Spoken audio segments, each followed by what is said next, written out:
Hello दोस्तों, आज की कहानी है दहेज, सम्मान या अपमान। बीते हुए कल की कड़वी बातें जब भी याद आती हैं, सौम्या के मन को कड़वाहट से भर जाती है। एक एक घटना आंखों के सामने चलचित्र की भांति घूमने लगती है।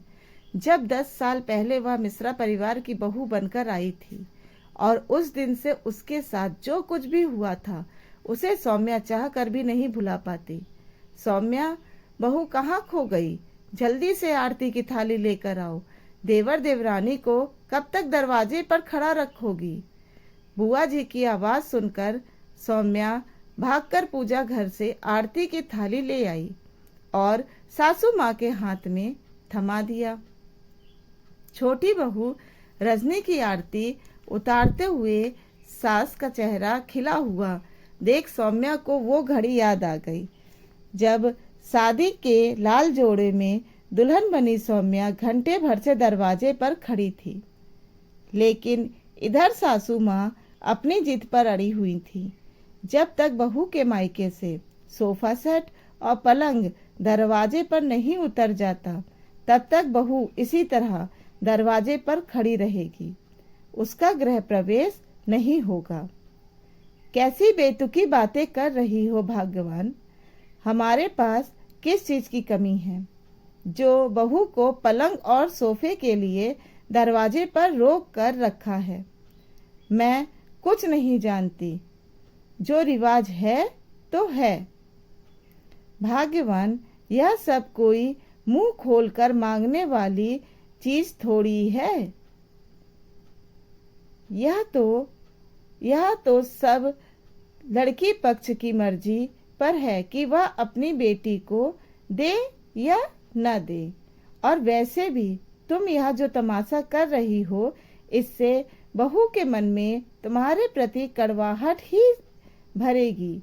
इसलिए जल्दी से आरती की थाली लेकर आओ और बहू को सप्रेम घर के अंदर लेकर आओ। यह मेरा आदेश है। स्वभाव से नरम मिश्रा जी उस दिन पत्नी पर बरस पड़े थे। मरती क्या न करती सास को मजबूर होकर सौम्या को घर के अंदर लेना ही पड़ा।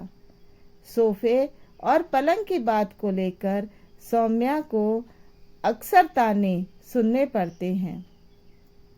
सास कभी सीधे मुंह बात नहीं करती। पति भी अपनी माँ का पक्ष लेते हुए कहते हैं कि खाली हाथ बेटी को विदा कर ससुर जी ने मुझे तो ठग ही लिया। नई नवेली सौम्या मन मारकर रह जाती पर कुछ कह नहीं पाती। धीरे धीरे सौम्या 2 बच्चों की माँ बन गई, पर अभी भी बातों बातों में सोफे और पलंग की बात को लेकर सुनने का सिलसिला जारी रहा। ससुराल में पलंग छोटा होने के कारण सौम्या और बच्चों को नीचे फर्श पर सोना पड़ता था। तब भी पति अपनी ही कमाई को दोष न देकर ससुर जी को ही दोषी ठहराते। ऐसे ही दिन बीत गए और देवर की शादी भी तय हो गई और आज देवर देवरानी का गृह प्रवेश है। सास बहुत खुश है क्योंकि छोटी बहू के मायके से ढेरों सामान आया है।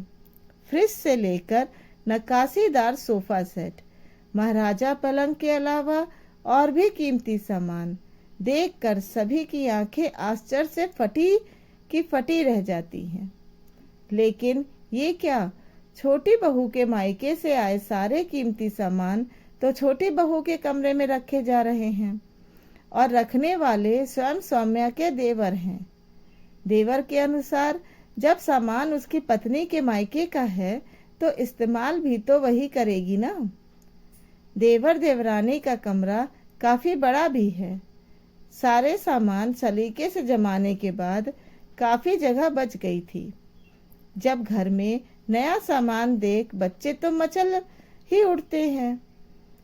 सौम्या के दोनों बच्चे भी सोफे पर उछल कूद मचा रहे थे कि तभी चाचा ने उन्हें डांटते हुए कहा, बंदरों, अभी के अभी नीचे उतरो। ये तुम्हारे नाना जी ने नहीं भेजा है। जो उस पर ऐसे उछल कूद मचा रहे हो। कमरे में आना है तो शांति से बैठो, वरना बाहर निकल जाओ।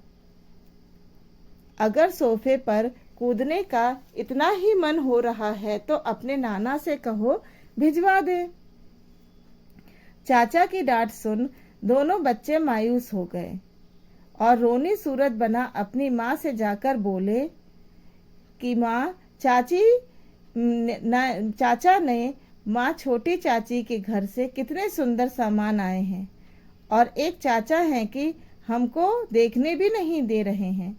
यह कहकर कमरे से बाहर निकाल दिया कि अगर इतना ही उछलने का मन है तो अपने नाना से कह दो भिजवा दें।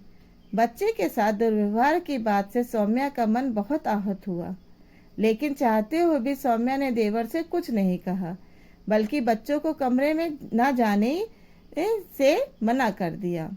धीरे धीरे रजनी अपने मायके के सामान का धौंस पूरे परिवार को दिखाने लगी।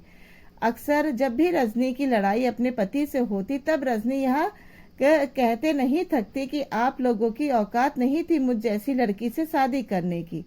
मेरे पिता ने इतना दान दहेज दिया है, पर घर के साजो सामान देकर घर के दरवाजे के बाहर लगी महंगी कार मेरे पिता की बदौलत आप लोग इस्तेमाल कर रहे हैं, वरना इतनी महंगी कार तो सपने में भी आप लोगों ने नहीं देखी होगी। छोटी बहू का व्यवहार देख घर में सौम्या की अहमियत बढ़ गई। सास से लेकर पति तक की अकल ठिकाने आ गई थी। जितने ताने उन दोनों ने सौम्या को सुनाए थे, उससे ज्यादा रजनी ने सुनाकर उन दोनों को शर्मिंदा होने पर मजबूर कर दिया था। भला इतना दान दहेज लाने वाली लड़की घर का काम कैसे करती? इसलिए लड़ झगड़ कर रजनी अपने पति के साथ अलग घर में रहने चली गई और साथ में दहेज में मिले सारे सामान भी अपने साथ ले गई। सास से मतलब भर का रिश्ता रखा। घर छोड़ने के बाद कभी हाल चाल भी नहीं पूछा। सौम्या की सास को अपने किए पर बहुत पछतावा हो रहा था। छोटी बहू के घर से जाने के बाद सौम्या को कभी सास के मुंह से ताने नहीं सुनने पड़े। इतने सालों में पत्नी को शर्मसार करने वाला सौम्या का पति छोटे भाई की पत्नी को देखने सुनने के बाद अब बदल चुका है।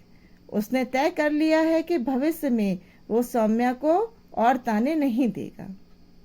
धन्यवाद। अगर आपको मेरी कहानियाँ अच्छी लगती हैं तो इन्हें लाइक करिए और मेरे चैनल को सब्सक्राइब करिए।